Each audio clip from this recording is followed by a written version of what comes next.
გამარჯობა მეგობრებო, მეოთხე ეპიზოდის ჩაწერა ცოტა დამიგვიანდა, ეხლა ვუყურებ ჩემს Spotify-ის dashboards და 16 ნოემბერს ჩამიწერია მამონტების შესახებ პოდკასტი და დღეს გადავწყვიტე, რომ განვაახლო პოდკასტის ჩაწერა და ვეცდები, რომ ბევრად უფრო ხშირად ვისაუბრო ხოლმე რაღაცეებზე ზოგადად, იმიტომ რომ გადავწყვიტე, რომ რაღაც მეინსტრიმული სოციომედია საიტებიდან ნელ-ნელა დეპლატფორმიზაცია გავუკეთო ჩემს კონტენტს, იმიტომ რომ ცოტა უკვე ნერვები მეშლება აბსოლუტურად ყველაფერზე და რაღაცნაირად მგონია, რომ ეს დეტოქსიც მჭირდება თან და თან კიდე რაღაცა ცოტა ნიჰილისტური განწყობა მაქვს, რომ რა აზრი აქვს პრინციპში ტყუილად ბჟუტურს რაღაც თემებთან დაკავშირებით და გუშინ მაგალითად, გუშინ კი არა, წუხელ დავიღალე ძილში. ესეთი 3-ჯერ თუ 4-ჯერ გამეღვიძა მთელი ღამის განმავლობაში. რამდენჯერმე დამესიზმრა, რომ ვიღაცეები ლაპარაკობდნენ პოლიტიკაზე TikTok-ზე. ანუ სრულიად გარშემო მე მგონი ყველას ეგ გვარტყია. ეს თემები, მithometes მე ზოგადად ეგრეთ წოდებული information junkie ვარ. ანუ მაქვს ეს რაღაც დამოკიდებულება იმაზე, რომ ყველაფერი უნდა ვიცოდე, სად რა ხდება, მე ამ ყველაფერზე ვნერვიულობ. ის კი არა, ეგერ მექსიკის იმეებს უყურებ ხოლმე, რა ქვია, ნიუსებს და მაგათი ლოკალური გაზეთებიც დასაბსქრაიბებული მაქვს და იქ დეპორტაციისთვის როგორ ემზადებიან და როგორ მიიღებენ და რას აკეთებენ მაგ ინფორმაციებსაც კი ვეცნობოდი ეგერ გუშინაც კი და დღეს დილას გამეღვიძა სამსახურში უნდა წავსულიყავი დილის 6-ის ნახევარზე მაქვს დაყენებული მაღვიძა რა და 6-ზე უნდა ვიყო ხოლმე სამსახურში, მაგრამ როგორც წესი 7-10 წუთზე, 7-15 წუთზე მივდივარ ხოლმე და პრობლემა არ არის ზოგადად რაღაცნაირად ამერიკაშიც მოვახერხე იმის დალაგება, რომ ხანდახან 10-15-20 წუთით რო ვაგვიანებ ხოლმე არა უშავს და პატიობენ ხოლმე. ხო და ეს ძაღლიყებს და 1 წუთი გავჩერდებით, რომ მორჩება ძაღლიყებას, მე გავაგზელებ ჩაწერას. ხო და მორჩა, ჩემი მეზობლის ძაღლი, ჩემს მეზობელს ყავს, ეხა მგონი 2 პიტბული ყავს, 3 ყავდათ და 1 ბებერი იყო და დააძინეს და ისეთი როგორ გითხრათ, ტიპური ტრამპის მომხრე ოჯახი არის, რომელსაც პიტბულები ყავს სახლში და ეზოში გამოკეტილი. ძალიან კარგი ხალხია ზოგადად რა, მაგრამ სხვათა შორის ეს ბოლო 1 თვე არის არ მელაპარაკებიან, ანუ კონტაქტზე არ გამოდიან საერთოდ და მეც არ ვაწუხებ რა, იმიტომ რომ რაღაც მომენტში მგონია, რომ იციან, რომ არ ვარ მათი საპრეზიდენტო კანდიდატის და აწუკვე პრეზიდენტის მხარდამჭერი და მგონი რაღაცა მაგ პონჩი მე ხადი კომენტარები და ისინი არაფერი არ გამიკეთებია მაგასთან დაკავშირებით, მაგრამ ну რავი, რაღაც დიდად მე ისეთი არ გამოვირჩევი, თუმცა ესეთი კარგი მეზობლური და როგორც ესეთი რო არიქა და ყოველდღე რაღაც კონტაქტზე ვიყო და ასე შემდეგ და შეიძლება რაღაც მომენტში მაგ პონჩიც არიან ნაწყენები, რომ ცოტა დიდად არ ვიყავი მათთან კონტაქტზე და რაღაც ურთიერთობაში და ეხლა რამ 20 დღის წინ მე მგონი მივწერე ამ მეზობელს როგორ ახარ მეთქი და არც უპასუხია და არც ვაწუხებ რა მე რომ ის ბავშვი რომელიც 21 წლის არის ეს ბავშვი არის შეზღუდული უნარების მქონე და გადმოდის ხოლმე გადმოდიოდა ყოველ შემთხვევაში გველაპარაკებოდა იქ დადიოდა ხოლმე და იმაშვებოდა რა ქვია ბალახს მიკრეჭდა ხოლმე როცა ზაფხულობით ასე შემდეგ და კარგი ურთიერთობა ჰქონდა ამ ბავშვთანაც რა და ეს ბავშვიც არ ჩანს ეს 20 დღე არის ალბათ არ უშვებენ ხო და არ ვიცი ნუ მოკლედ რაღაცა ეს ყველაფერი ეს ორომტრიალი ეს პოლიტიკური და ამ კაცის მოტოქსიკურებული და მოშხამული ყველაფერი ისე მოხდა რომ რაღაცნაირად ყველაფერში არის ასახული და ზოგადად მე კი ვამბობ ხოლმე რომ ამ პოდკასტში არ ვილაპარაკებ პოლიტიკაზე, მაგრამ უბრალოდ ეხლა პოლიტიკის ფაქტებზე არა, მაგრამ ის აღქმებზე და რაღაცა განწყობებზე მინდა რომ ზოგადად ვისაუბრო იქ და მე რაღაც სხვა თემებზეც გადავალ თავისთავად, მაგრამ აი ეს როგორც ვამბობდი, ამ დილას გამეღვიძა დაღლილს მართლა, იმიტომ რომ ჯერთი რამდენჯერმე ძლივ ჩამეძინა, რამდენჯერაც გამეღვიძა, იმდენჯერ ძლივ ჩამეძინა და აი ნახევრად რო გვიძავს და თან რო არ გძინავს და რაღაც აი ეგეთ სიტუაციაში ვიყავი ხოლმე, რამდენჯერაც ცადე ჩაძინება, ერთი ისეთი სიზმარის დამესიზმარა რომ ჩემს ახლო მეგობარ სალომე ბარკერთან ერთად ლიფტში ვიყავი და ჩამოვარდით იქიდან და გამოგვიყვანეს ცოცხლად გამოგვიყვანეს იქიდან და რატომღაც ეგეც არ ვიცი რატო დამესიზმრა გუშინ ეგ მაინც და მაინც, მაგრამ ეს აი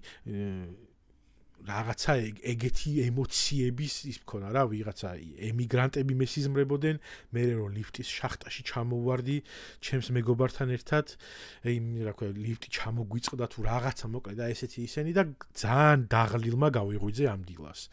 და ვიფიქრე რომ მეთქი ცოტა დროა რომ ჩემ თავს მივხედო იმ ხრივ რომ ჯერთია ეს ადამიანური ურთიერთობები რაც ვახსენეს მეზობელი ხო და მე როგორი თემა არის იცი რომ აი ეს ახლა მაგალითად ილონ მასკის თემა რა ეს მისალმება რო გააკეთა გერმანული მაგასთან დაკავშირებით ძალიან ბევრი ადამიანი სამწუხაროდ აღმოჩნდა ჩემს გარშემო ბევრი არ აღმოჩნდნენ ეგეთები, მაგრამ 1-2 ადამიანი აღმოჩნდა ჩემს გარშემოც, რომელზეც ახლა ვერ ვიწვევ რა, ახლა დიდი მეგობრები იყვნენ და რაღაცა დიდი ესეთი ნაცნობები, მაგრამ ვხვდით რა ფრენდებში რო ყავს ადამიანები და რაღაცა ეგეთ პონჩი და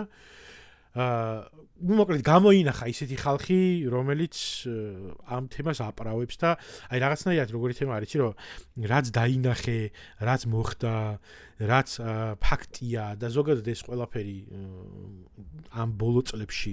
ძალიან ხშირად არის ხოლმე, აი პირდაპირ ცდილობენ რომ ეს ადამიანები რომ რაღაც თვალში ნაცარი შემოგაყარონ და რაღაც მომენტში იყო ხოლმე დრო ჩემს ცხოვრებაში რაღაცა ეტაპი იდგა, როდესაც ვიჯექი ხოლმე არც თუ ისეთ შორეულ წარსულში სხვათა შორის, მაგრამ ზოგადად აი ბოლო რამდენიმე თვე არის ალბათ ნელ-ნელა უკვე დავიწყე რომ ნაკლები დისკუსიაში შევიდე ხოლმე ადამიანებთან, იმიტომ რომ ეხა ვიდეო რო არის შენ თვალწინ და რაღაცა კონკრეტულ თემაზე რომ ადამიანი გედავება და გეუბნება რომ ეს ასე არ არის, რასაც შენ ხედავ და რასაც გესმის,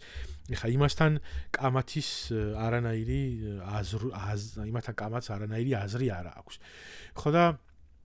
აი ამ ყველაფერმაც ნერვები მომიშალა იმ ხრივ რომ რაღაცნაირად ეს ეგრეთ წოდებული გასლაითინგი, ანუ როდესაც ადამიანები ცდილობენ რომ პირდაპირ მნიშვნელობით თვალში ნაცარი შეგაყარონ, ხო რატომ ხმარობთ ხოლმე ამ სიტყვა გასლაითინგი, როცა გვაქვს შესანიშნავი იდიომა თვალში ნაცრის შეყრა. ხო ამიტომ აწი თვალში ნაცრის შეყრა დავუძახოთ ხოლმე ამას. დავაბრუნოთ თვალში ნაცრის შეყრა გასლაითინგის ნაცვლად. ხო და მოკლედ ესე თვალში ნაცარს გაყრიან ადამიანები და ეს თავისთავად რაღაცნაირად მოქმედებს ნერვებზე რა, იმიტომ რომ ბიჭო რაღაცა ის გეუფლება თითქოს მე უსუსურობის განცდა ამ ყველაფერთან მიმართებაში, რომ რაღაცნაირად უნდა ელაპარაკო და წარუდგინო ვიღაცას რაღაცა ფაქტი ან რეალობა, როდესაც რაღაცა ვიდეოზე ან მათ თვალწინ მომხდარ ფაქტზე გეუბნებიან, რომ ეს ასე არისო. ხო და მოკლედ აი ამ ყველაფრის და აი ამ ყველანაირი ტოქსიკურობა, ინფორმაციული ტოქსიკურობა, ადამიანური ურთიერთობების ტოქსიკურობა, ეს ყველაფერი ძალიან დამღლელი არის და თან რავი ხო და მაგ პონჩი გადავწყვიტე რომ ნელ-ნელა ცოტა ჩამოვშორდე. რაღაც მომენტში დარწმუნებული ვარ რომ გული ვერ გამიძლებს და content making-ს აუცილებლად დავუბრუნდები, მაგრამ ვეცდები რომ ეს თემა უფრო აი ესეთ რაღაცა ნეიტრალურ თემებში გადმოვიტანო, მაგალითად პოდკასტზე ამაზე ვკონცენტრირდე, რაღაცა გადავაგდო, ასე ვთქვათ, ის დამოკიდებულება ინფორმაციაზე და პოლიტიკურ ინფორმაციაზე და პოლიტიკურ პროცესებზე რაც მაქვს, იმიტომ რომ მართლა რამდენჯერ უნდა აღვნიშნო, ეხა ბოდის ვიხდი რომ ძალიან ბევრჯერ გავიმეორე ეს თემა, მაგრამ აი შეწუხებული ვარ უკვე ამ ყველაფრით. ხო და შესაბამისად აი ეს ამბები თან საქართველოში მithme ხა ჯერ დეკემბრის აქციების პერიოდში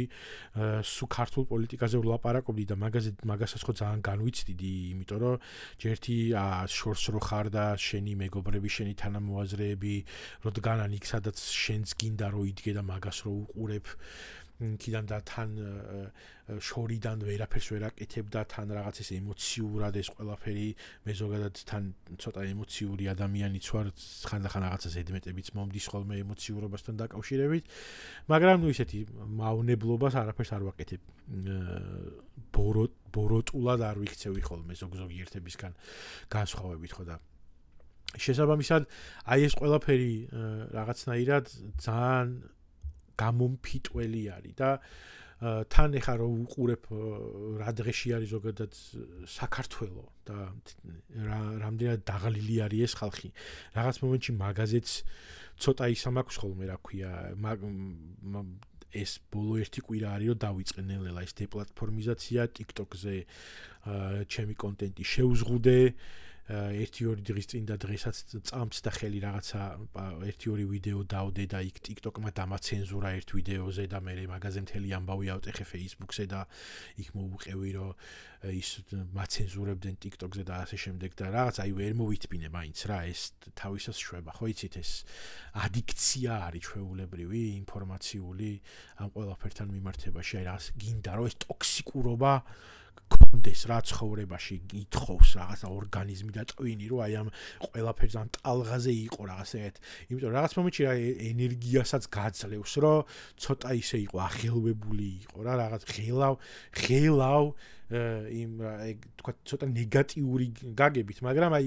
ღელვა რა მოძრაობა არის რაღაცა სტაგნაციის ანტონიმი არის ეს სიტუაცია და შეიძლება მაგასაც აქვს თავისი ხიბლი და მაგისი ბრალი არის რომ ეს რაღაც მოთხოვნილება ყოველთვის გააქვს ადამიანს რომ ამ ყველაფერში ჩართული იყო რაღაცნაირად და ალბათ ისიც არის რომ თქვა თუ ქართულ პოლიტიკას და ქართულ სიტუაციაზე გექნება კონცენტრაცია ისიც არის რომ რაღაცა კავშირი არის ერთგვარი რა შენს ფესვებთან ამ შემთხვევაში რომ ცდილობ რომ თქვათ იქ რო არ ხარ თქვათ ფიზიკურად რაღაც სულიერად მენტალურად ინფორმაციულად იქ იყო მონაწილეობა მიიღო ამ ყველაფერში აი ამ ყველაფრის თანაზიარი იყო რაღაცნაირად რა ხო და ესეც არის ალბათ მაგრამ არ ვიცი მე ვეღარ ვუძლებ ამ ყველაფერს ალბათ ცოტა ხანი უნდა დავისვენო იყო არჩევნების მერე ამერიკის არჩევნების მერე ერთი კვირა თუ 10 დღე დავისვენე საერთოდ არ ვუყურებდი არანაირ პოლიტიკურ თემებს ნუ თლად ეგრევე არა რაღაცა 1-2 დღე ცოტა ისეთი მქონდა მთელი ტანტრუმები ამ ყველაფერთან დაკავშირებით რაც მოხდა ამერიკაში და ნუ ეხლა რასაც ვხედავთ ამ ყველაფერს ვხედავთ მაგრამ მე დავისვენე ცოტა ხანი და აი ამ დასვენება მაშინ მახსოვს რომ კარგად იმოქმედა ჩემზე და ძალიან ბევრი ადამიანი სხვათა შორის ჩემ გარშემოც მეუბნებოდნენ იმას რომ მე ხა ვერ ვამჩნევდი რაღაცა ვიდეოს რომ დავდებდი და რაღაცაზე რომ ვლაპარაკობდი და მე მგონა რომ ნორმალურად ვლაპარაკობდი და რაღაცა არა ემოციურად მაგრამ რამდენიმე ადამიანმა მითხრა რომ ძალიან გეტყობოდა რომ განერვიულებული იყავი და რაღაცა ესე ცოტა დასვენება გჭირდებოდაო ხო და ეხაც მე თვითონ მივხვდი რომ ამ მომენტში და განსაკუთრებით როგორც აღნიშნე გუშინდელმა კი არა ამ დილას დაღლილზე გაღვიძებულმა მივხვდი რომ რაღაცა ამ ყველაფერს თავი უნდა დავანებო ცოტა ხნით. ხო და მოკლედ და ესე ძალიან დიდი ბოდიში რაღაცნაირად მე მგონი რომ ერთი და იგივე თემაზე ვილაპარაკე ბევრჯერ გავიმეორე სხვადასხვა რაღაცა ხანდახან მგონია რომ ცოტა რეპეტიტიული ვარ ხოლმე როცა ვლაპარაკობ და მოკლედ ვეცდები რომ აუცილებლად უფრო მეტი ვილაპარაკო სხვადასხვა თემებზე ძირითადად ვეცდები ხოლმე აი პოლიტიკურთან ერთად სულ ჩემი ერთ-ერთი ჰობი არის ასევე სამეცნიერო ნიუსები ძალიან მიყვარს, როდესაც ხანდახან ბევრი რაღაცა არ მესმის ხოლმე და ჩემეული ინტერპრეტაციას ვაკეთებ და მე რაღაცა რისერჩებს ვაკეთებ ხოლმე და იქ მე ბეისიკ ბიოლოგიას ან ფიზიკას და რაღაცეებს ჩავკირკიტებ ხოლმე და იქ რაღაცა ახალ-ახალს ვსწავლობ იმას, რაც სკოლაში სამწუხაროდ გამოვტოვე რიგი მიზეზების გამო და ამ თემებზეც ვილაპარაკებ ხოლმე აუცილებლად და უფრო მეტად ვეცდები, რომ ეს ჩემი დეტოქსიზაცია თუ დეტოქსი I am ყველაფრისგან რაღაცნაირად გავიარო თქვენთან ერთად და ვინც მოусმენს ამ ყველაფერს, იმედია რომ ესეც დაგეხმარებათ იმაში, რომ თქვა თუ თქვენ თვითონ ყოველდღიურად ჩართულები ხართ რაღაც აქტივიზმში ან ამ ესე თვითონაც ესე მოწამლული ხართ ამ ყველაფრით, ეს ჩემი პოდკასტი, რომელიც რაღაც self care-ის თემად მინდა ვაქციო, ნელ-ნელა ალბათ დაგეხმარებათ. ოღონდ თან ახლა ვფიქრობ, რომ მომდევნო თემაზე ერთი თემა, რომელზეც მინდა აუცილებლად ვისაუბრო, ეს არის სიკვდილი, იმიტომ რომ ეს სიკვდილის ძალიან მეშინოდა მე და დაახლოებით ალბათ 1 წელი თუ წელიწად ნახევარია ზუსტად არ მახსოვს რამდენი ხანია სიკვდილის შიში, რომელიც საშინლად მქონდა და მტანჯავდა ფაქტობრივად მთელი ცხოვრება და ყველაფერი მქონდა ცხოვრებაში, რაც ბედნიერებისთვის ჭირდება ადამიანს, მაგრამ აი ეს სიკვდილის შიში მიშლიდა ხელს იმაში, რომ ნორმალურად მეცხოვრა და ყოველდღე არ მქონოდა რაღაცა აკვიატებული აზრი ამ ყველაფერთან დაკავშირებით და დავამარცხე ეს სიკვდილის შიში და მინდა რომ ამ თემაზე ვისაუბრო აუცილებლად,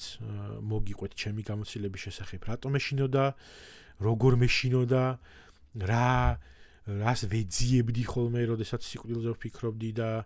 რა ვიპოვე, რა პასუხები, რა შეკითხვები გამიჩნდა, რა შეკითხვებს ვუპასუხე, როგორ დავამარცხე ეს ყველაფერი ამ თემაზე აუცილებლად ვილაპარაკებ. ერთ-ერთი მომდევნო ეპიზოდი იქნება ალბათ ამაზე აუცილებლად მინდა რომ ვილაპარაკო, იმიტომ რომ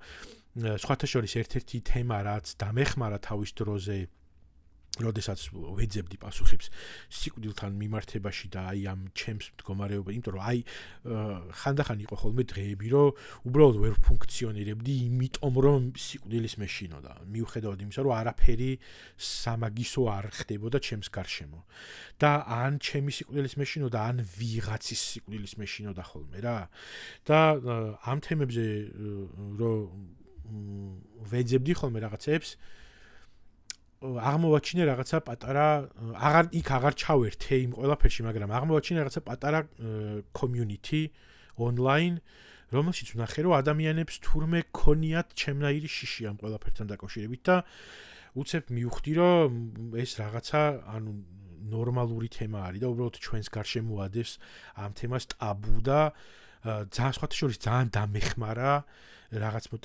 პატარა სალბუნად მომედო იმის აღქმა და იმის გაგება, რომ თურმე მარტო არ ვარ აი ამ შიშებში. ხო და იმდენად რამდენადაც მე Facebook-საც ვნახე